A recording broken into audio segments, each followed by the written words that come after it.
Selvom der nu er sket en vis standardisering, så er noget af det, som ikke er standardiseret, det er tilslutningerne på flasken. De er nationale. Det vil for eksempel sige, at den meget kendte kompositflaske, som mange af os har stående hjemme i grillen, den har en dansk tilslutning i Danmark, en tysk tilslutning i Tyskland og en svensk tilslutning i Sverige. Så man kan altså ikke bare fordi man har en 5 kilos kompositflaske, tro, at den kan man få byttet. Den, som er mest universel på både, er den 3 kilo blå campinggasflaske. Den kan man få i hele Europa, bortset fra Norge, og i Sverige er der en anden nationalflaske, som er mere udbredt, men i de store havne kan man også få den blå campinggasflaske, eller få den fyldt. Hvis man har en boblelækagetester i sin båd, eller monterer en sådan en, så skal man selvfølgelig ikke have en regulator med manometer på. Det vil jo være dobbeltkonfekt. Så der findes også regulatorer uden manometer, enten denne her, hvor man skruer ned på flasken, eller den type, hvor man har en mellemhane på ned i flasken. Det har den fordel, at den regulator passer på tyske flasker. Altså så kan man både køre med danske flasker, eller de internationale campinggasflasker, som er overalt i Europa, men man kan også sætte den på en national tysk flaske. Det er det, der er fidusen ved det system. I Danmark har vi jo click-on-regulatoren, og principielt er click-on-regulatoren ulovlig, i det der står i reglerne, at alle regulatorer, og det gælder også campingvogne og alle andre steder, skal skrues ned i flasken, fordi det er det sikreste.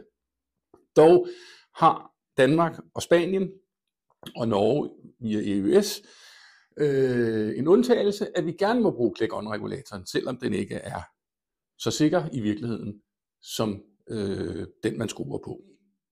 Noget, der er standardiseret, det er tilslutningerne på regulatoren. Det vil sige, at de både, som er udstyret med de her slanger med trykte, de vil altid ende i en kvarttom venstregevinds møtræk, som man skruer på regulatoren. Og det vil sige, kommer du til et eller andet sted, hvor du ikke kan bruge din regulator, så er du nødt til at købe dig en ny regulator, som passer til den lokale flaske, og så skrue den på. Men det gør det i hvert fald nemmere, end det var før i tiden, hvor man ikke kunne få slangerne på de forskellige studser, fordi de ikke passede. Man kan ikke få click-on-regulatoren, i hvert fald i vores produkter, med manometer. Og det er simpelthen fordi omsætningen er for lille. De fabrikker, som laver de her regulatorer, de vil ikke producere i så små antal, fordi det kun er Spanien, Norge og Danmark, der har den her regulator. De findes, og nu vil jeg godt synge lidt for lidt kvalitet. De findes i nogle Kina-udgaver, og folk, der har prøvet dem, ved, at de holder ikke særlig længe. De koster heller ikke særlig mange penge, og når man løfter dem, så kan man mærke, at der er heller ikke noget gods i dem. Alle vores regulatorer er lavet i Europa. De er dyrere end de kinesiske, men de er godkendte. I dag er det sådan, at en regulator for at være godkendt til båd, den skal være blå. Og det siger kineserne jo, det er fint, så tager de bare en landregulator, og så giver de den lidt hattelak. Men når man skal opfylde reglerne, så skal den være lavet af rustfrit materiale. Fjederen indeni skal være rustfri. Den skal have 2 gange coating, både indvendig og udvendig. Og det har alle vores regulatorer. Men løft på den, se på prisen, hænger det her sammen. Men det er jo så også sådan, at sådan en regulator som denne her er dyrere end den grå, som du sætter på hjemme på din grill.